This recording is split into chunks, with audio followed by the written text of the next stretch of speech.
Hi everyone, Githany Thick Tano here, the internet's busiest music nerd, and it's time for a review of the new Algiers album, The Underside of Power. This is the sophomore full-length album from MATADOR Records band Algiers, following up their self-titled album in 2015, which floored me with its incredibly unique sound. What made the band so impressive was really twofold: the combination of musical styles that went into this record. The band effectively fused elements of post-punk, the darker side, the more goth-tinged side of the genre, with gospel and soul, then work a protest angle into the lyrics, which is going to be even more essential in 2017. And then there's the performance aspect of this record. The band came through with an incredibly raw energy, rawer than I think most young bands are bringing these days. Not going to say the songwriting is the best track for track on this record, but there were certainly enough great songs on this thing for it to be one of my highlights of the year. But overall, this thing was a really admirable debut. It was mouth-watering, had me wondering what the future of the band is. Where is this going next?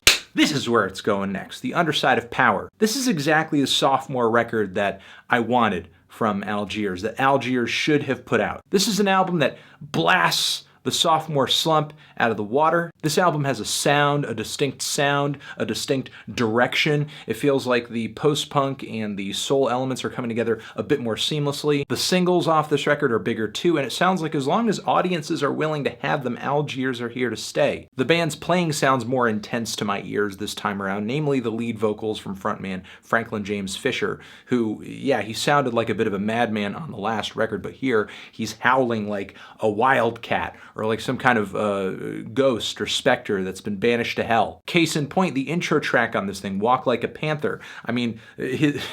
His anguished cries and, again, howls on this track are almost bone-chilling. They're so intense, so much so that I don't even really gravitate toward the vocal melody of the track, which is pretty solid. Really, it's just the intensity of his performance that knocks me out of my seat, and I just can't not pay attention to it. And it's actually complemented pretty well with this booming beat, some twittering hi-hats in there too that are a little trap influence. The roaring synths that burst into the chorus sound great, at least they sound like synths to my ears, could be wrong on that.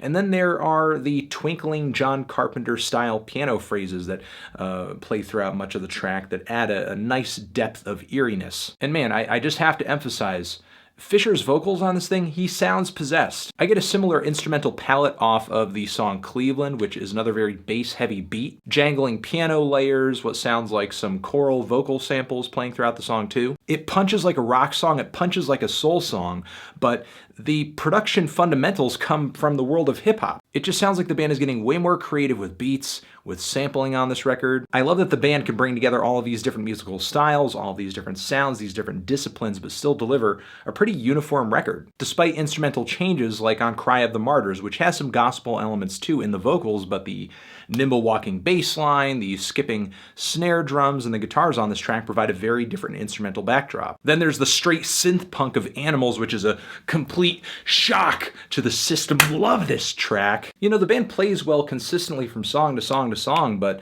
it's really the dark, tortured vibe of this record that grips me sometimes. It's so much more potent on this album, like on Death March, which is as groovy as it is moody, or the track A Murmur, a Sign, which is such a dreary and open and spacious and depressing track that it's like staring into an endless abyss of sorrow. But I love the way the band finds ways to incorporate some very sweet and melodic vocals and background vocals on this track too. Another thing I have to compliment the band on that they did well on their last record is taking the dark side of post-punk and essentially translating it so well through the frustration and the unrest in our politics in the current day. And for anyone doubting this group's ability to write a catchy God sticks in your head type of song, look at the title track. It's the underside of power.